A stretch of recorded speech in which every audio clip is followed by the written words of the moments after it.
suicide prevention awareness, anxiety, depression, how to deal with it, domestic violence, narcissistic people, emotional abuse, mental abuse. We're going to cover it all or some of it today. Right now, it's been a really long day for me. That's why I don't have my shirt on because I'm just tired, exhausted, working. Um, Number one, keep yourself really busy. If you have a habit of getting depressed or being depressed or trying to get yourself to feel better, you have to stay busy. You have to go get a job. Okay, go get a job, go help somebody get their lives together, go donate your time in a church, go donate your time at a hospital, donate your time at the food drive, donate your time, do something to help somebody else. That's the quickest way to make yourself feel better. Sitting at home, doing nothing, watching the news, reading the newspaper, bullshitting around, just twiddling your thumbs and trying to find things to do is not going to cut it. You have to get out there and you got to go and do something. That's the quickest way to get yourself feeling better. For me, I have to be doing something all the time. I have to be. I can't sit idle. And this is really difficult for a lot of people because I don't sit idle. I can't just sit there and relax and be on vacation. It's a really, really hard for me to do that. I can maybe vacation for 3 days, 4 days tops. I'm antsy. I'm like, I got to do something. I got to do something. And I do that because I know how I feel when I don't do anything. I start going down, getting sad. I feel like my life is passing me by. I feel like I'm not contributing. I feel like I'm not worthy. I feel like I'm not doing anything great. And it's something within me that I have to sort out in me, and I'm still struggling. I'm still fighting with it. But if you're that person, you have to go and do something. You can't just sit down and twiddle your thumbs, smoking weed, getting high, doing drugs, hanging out with the wrong people. You can't do that. You got to get out of that crap, all right? If your environment's like that, you can do something better. There's the internet, okay? You can go and travel. You can go and do things. You can study. You can learn. You can take classes. You can take courses. You can improve yourself. You can do something to improve yourself besides lighting up a joint and getting high or taking drugs or alcohol or hanging out and just doing nothing all day. Okay, that's the quickest way to stop being depressed.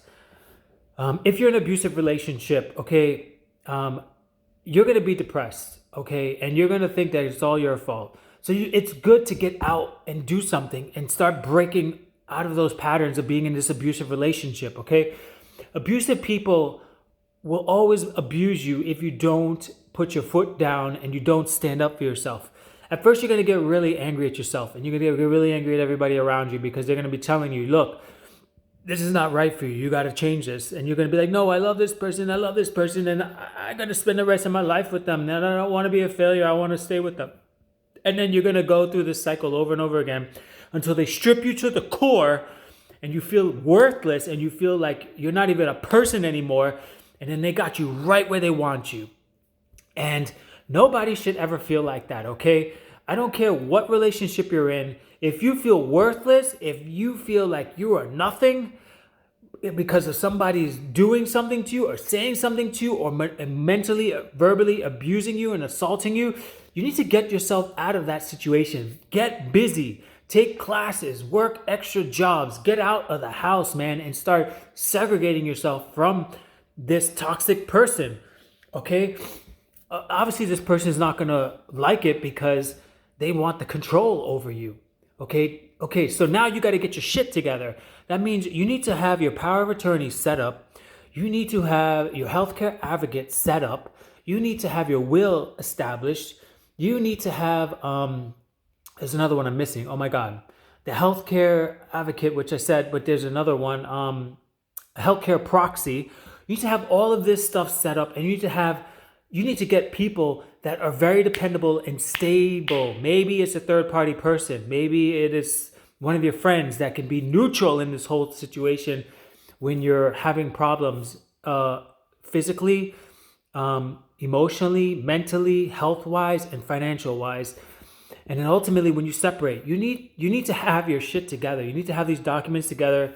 I can't tell you how much pain we are going through as a family because there's a certain person in our family that is just causing all of this pain on us for no apparent reason. They are depressed and they're dragging this whole thing through the mud, and it is killing us. It is literally wearing us down. And you cannot get a depressed, mentally ill person to go help another person or help a family. If the person's mentally ill, depressed, and has a history of being on meds, that's like the blind leading the blind. You need to get out of this person, okay? You need to get away from these people.